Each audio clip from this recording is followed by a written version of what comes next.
Hey guys, welcome back to the channel. So guys, 2 episode हमारे complete हो चुके हैं। लास्ट बज रहा है नेक एंड क्लोथ, उसको भी आज हम क्लियर कर लेंगे। सो मेरे पास 7 डेज का टाइम था, बट मैंने इसको 4 डेज में ही कंप्लीट कर लिया है। सो देख सकते हो आप कितना ज़्यादा रियलिस्टिक लग रहा है। अगर आपको वीडियोस पसंद आ रही हो तो चैनल को सब्सक्राइब कर लेना। सो अब स्टार्ट करते हैं।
सो गाइस ड्राइंग कंप्लीट हो चुकी है। आप देख सकते हो मैंने बैकग्राउंड को भी शेड कर दिया है, काफ़ी ज़्यादा रियलिस्टिक लग रहा है इसकी वजह से।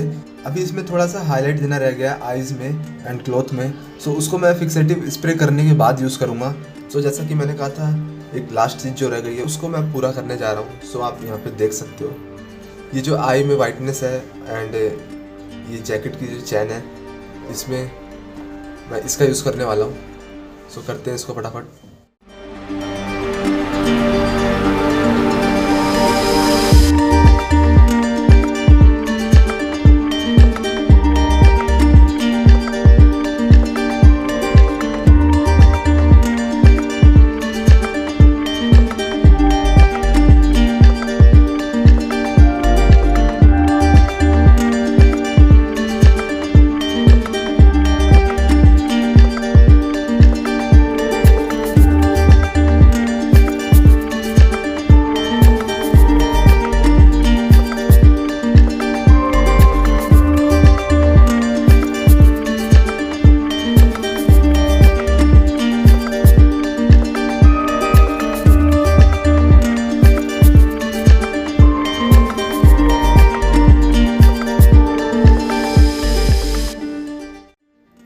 सो फाइनल टचअप भी मैंने इसमें दे दिया है। अब ये और भी ज़्यादा अमेजिंग लग रही है। तो थोड़ी बहुत हाईलाइट मैंने यहाँ पर और यहाँ पर और यहाँ पर भी दी है। अगर आपको ड्राइंग पसंद आ रही है तो वीडियो को लाइक कर देना एंड चैनल को सब्सक्राइब कर लेना एंड कमेंट करके बताना कि ड्राइंग कैसी लगी। सो मिलते हैं किसी नए टॉपिक के साथ।